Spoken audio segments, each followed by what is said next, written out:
we talked about him not being able to say no, right? But there was one man that you mentioned that he said no to, and it was Louis Farrakhan. He came to visit him, and he was trying to revive the nation. Right. Tell us about that.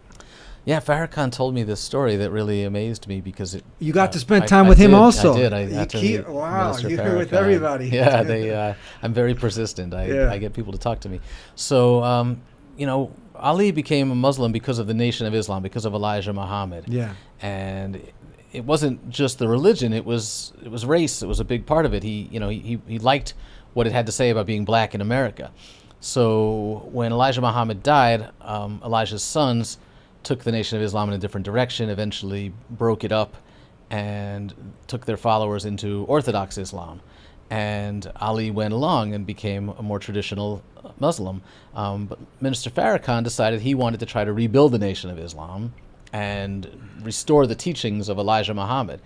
So he went to Muhammad Ali and said, Brother Muhammad, we did not become Muslims because of the Quran. We became Muslims because of the teachings of Elijah Muhammad. I want to restore the teachings. I want to rebuild the Nation of Islam, and will you come with me?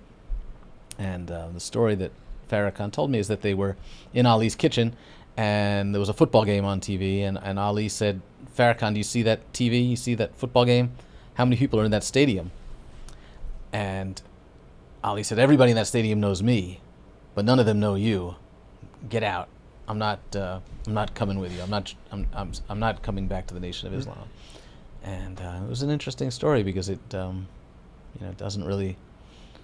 I think it was a very honest moment. How long? Because earlier in his career, he was afraid that they would kill him if he left the nation. That's right. He was afraid of Elijah Muhammad. Elijah Muhammad, as long as he was alive, ran that organization with a lot of power.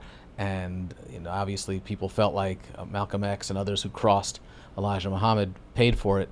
And Ali mentioned a couple of times that he was afraid if he ever left that he might be assassinated. Yeah. Now I've talked about. You mentioned that towards the end of your book. You talk about his transition with Wallace D. Muhammad.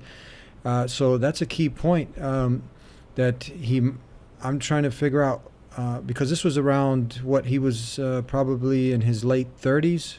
Now that he finally accepted Islam, real Islam, what we call it. Mm-hmm. Yeah, around what? It would have been the late 70s. Late 70s? Early 80s. Do you think he was considering coming over to Islam from the nation at that point when he was scared that they were going to kill him? No, I don't think so. I think it was Elijah Muhammad's sons that helped him, guided him toward real Islam. Yeah.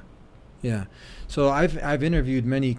They have captains and former ministers from the nation, and we see a lot of this transition towards the end. Him and Malcolm also. Malcolm ended up leaving the nation, and because I make this differentiation, and many people don't know that there's as Orthodox Muslims we don't consider this is kind of not real Islam, you know what I mean? Because the teachings of real Islam, when, for instance, like what they originally believed in, white man's the devil, this, that has nothing to do. That's like, worshiping a man. Real Islam calls about only worshiping the Creator. So many of these people who study the real Islam, they saw that, hold on, this has nothing, if you just open up the Quran, this has nothing to do with the real teachings. Mm-hmm. And they end up making that transition. But it's interesting that I'm trying to figure out at what point, because he was scared, but Wallace D ended up bringing a lot of people over.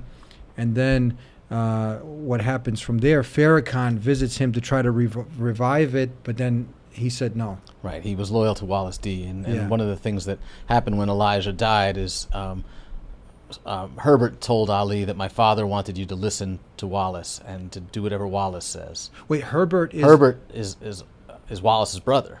Oh, that's his brother now. Okay. They're both sons of Elijah. Which one is older? I think Herbert was the older. Herbert was the older, okay. I think so. And it was Herbert who said, my father's wishes for you to follow his successor, to follow Wallace D. and do whatever he is told, whatever he says.